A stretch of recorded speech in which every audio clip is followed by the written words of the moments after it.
Hey guys, this is Nanavati, and I'm here to talk about the best units for Deathguard in Warhammer 40,000.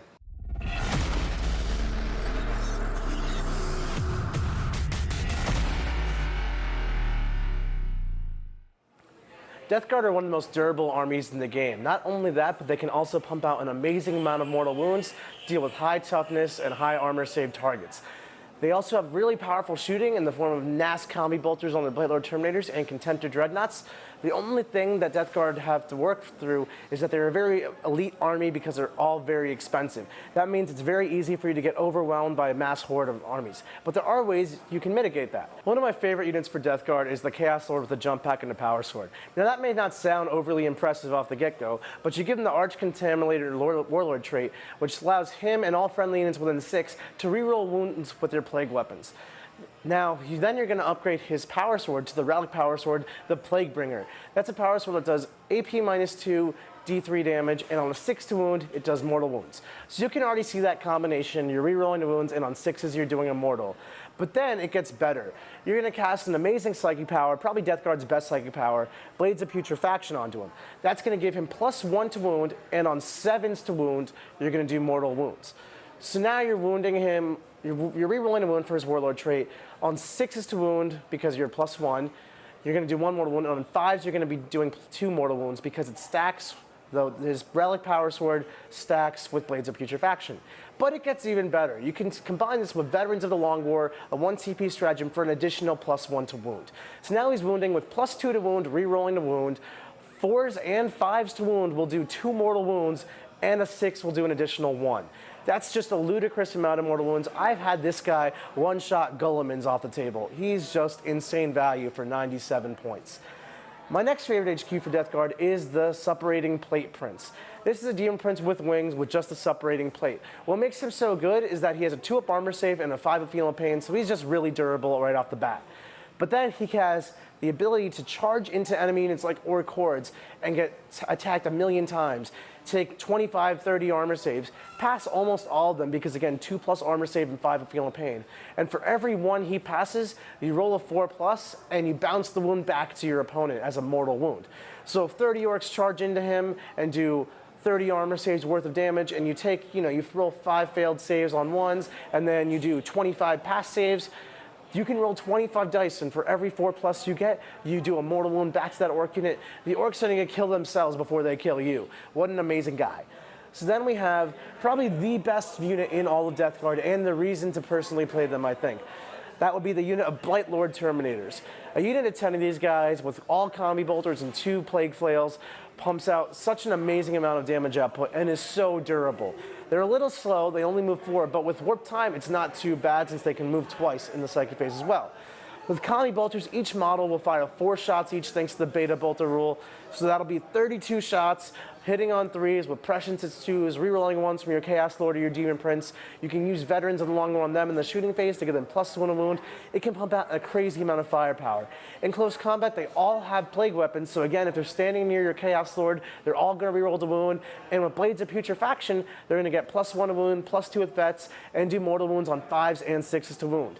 What makes them so over the top, though, is the plague flails. In close combat, you get D3 attacks for each attack made with this weapon. So 2 guys is 4 attacks, 4 D3 attacks. So that's going to become 8 attacks. Let's assume you've cast some buffs, you're hitting on 2s, rerolling 1s because of prescience, and you're wounding with +2 to wound, and rerolling the wound from your Chaos Lord. Deathguard likes to synergize like this. They're a small elite army, they're going to stick together. All your guns and buffs are going to apply to everyone like that. So you're going to be hitting on 2s, rerolling 1s, wounding on 2s, rerolling 1s. It's -2 AP, so let's say like 6 wounds go through. Each wound is 2 damage each. So against a harder target, you've just done 12 damage right off the bat, and a couple mortals on top of that. Or if you're fighting mass infantry, where, the 2 damage generally gets lost and you've only killed 6 models, unfortunately, they have an amazing rule for these plague flails to carry the damage over. So your 6 wounds becomes 12 dead models. The extra damage doesn't get lost in this transaction. Along with the fact that you've done like 2 or 3, 4 mortals, you've just killed 16 guys with your 2 plague flails, discounting the rest of the unit entirely. That unit is truly amazing. You can also combine this unit with the Cloud of Fly stratagem, which is one of my favorite things to do. That gives them the ability to not be able to be targeted by the enemy's shooting phase by enemies' ranged weapons unless they are the closest unit to the enemy. That means if you have some Poxwalkers or some Plague Marines or even a big, scary, tough-to-kill Plague Burst Crawler right in front of them, the enemy can't shoot the Blightlords. If you can do it in such a way where your Poxwalkers are in front of them and out of line of sight, your opponent may not be able to shoot anything in your army at all. That's really the power of Deathguard. So for troops, you're probably just going to fill out your battalion with 3 units of 10 Poxwalkers. Nothing too crazy there. It's your minimum troops. They fill your battalions, get you your command points. They can be your screens, and they're fearless and have feel no pain, disgustingly resilient, which makes them a little bit more durable than standard cultists and things like that. For other elite options, you're going to want to look at Contender Dreadnoughts, which are amazing in Deathguard. Since they have the Hellbrute keyword, they can move and shoot without penalty, which allows them to take 2 butcher cannons and just keep moving 8 inches a turn, re-rolling re-rolling 1 state from your Chaos Lord, hitting on 2s naturally because they're Contemptors. Strength 8, -1, 2 damage, 36 inches away for 134 points or 138 points. These guys are really good value. I would suggest running 2 or 3 of them. Then you have Foul Blightspawn, which are an amazing elite character. Since they're characters, they're not going to be able to be targeted by the enemy if the enemy is not the closest unit to them. And they have an amazing short-range flamer. It's only 8 inches, but if the enemy's coming towards you because you're just shooting him with your Dreadnoughts and your Blightlords, they're going to get in range and give him a mess up his day. It's 2d6 strength, 2d6 shots, -3 AP, and flat 3 damage. This is Deathguard's primary means of dealing with things like flyers and hard-to-hit Eldar units, because they ignore the hit modifiers that Eldar generally bring with them because they're a flame weapon and they automatically hit. Now, of course, you can combine this with Vets there, Veterans of Longmore, to give them +1 wound. So if you roll the average of 2 dice at strength 7 against the standard Eldar plane of toughness 6, you're wounding on 3s, now wounding on 2s with Veterans of the Long War, re-rolling a wound from your Chaos Lord, and doing flat 3 damage each at -3 AP.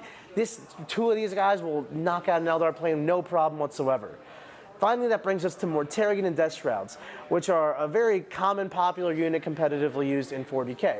Mortarion's obviously the Lord bad dude himself, with 18 attacks from his Man Reaper thing, his big chain attack, and he's got the cool Foster Blaster. He moves 12 inches, he does mortal wounds to enemies near him. He's just insanely beefy and capable of killing literally anything in the game, especially when you combine Blades of Putrefaction on him as well to get some +1 to wound, re-rolling a wound, mortal action on him going as well. The only thing is that he's not unkillable.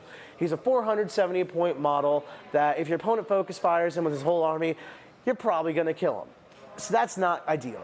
And that's where these 3 Deathshroud Terminators come along. These guys aren't too impressive on their own because they only move 4 and they're a bit pricey. Although they are really good in close combat. But the reason you take them is because they can take hits for Mortarion. So if your opponent's taking a castle and shooting Mortarion's face with that big old Volcano Lance that does 3d3 mortal wounds, or 3d3 wounds to him on every failed save, Mortarion doesn't have to take that. He's got bodyguards for that. So you roll a 2+ and you pass it off to a Terminator. And that Terminator actually still gets his 4+ invulnerable save and his disgustingly resilient rolls against it. So you might just take the Volcano Lance on his own, but even if he fails, you're losing a 70-point Terminator instead of a 470-point Mortarion. That's how you're going to get him across the table and really decimate the enemy. On top of that, you can stack his abilities of prescience. One of the coolest things about Mortarion is that even though he already hits on 2s, if you're fighting Imperium, he has Death to the False Emperor. So on 6s to hit, he gets an additional attack.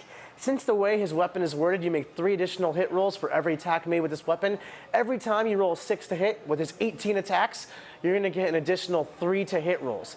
That means with your 18 attacks, you're on averaging 3 6s. You get to make 9 more to hit rolls for 27 total to hit rolls. If you cast Prescience on him, you're +1 hit. This will mean your Death to the False Emperor will trigger on 5s. So you're now averaging 6 more additional Death to the False Emperor attacks for a total of 36 hit rolls from just Mortarion. Now, if you're combining that with Blades of Putrefaction, he will kill literally every Imperium model within his fight range instantaneously. There's no questions asked. So as you can see, Deathguard is a very synergistic force, capable of producing tons of mortal wounds, being really resilient, being able to chuck wounds, not be able to shot, it's fearless, disgusting resilience everywhere, and pump out a lot of firepower from Contemptors and Blightlords. They're truly one of the best armies in 40k. So now you know what the best units for Deathguard are in Warhammer 40,000. Thanks for watching.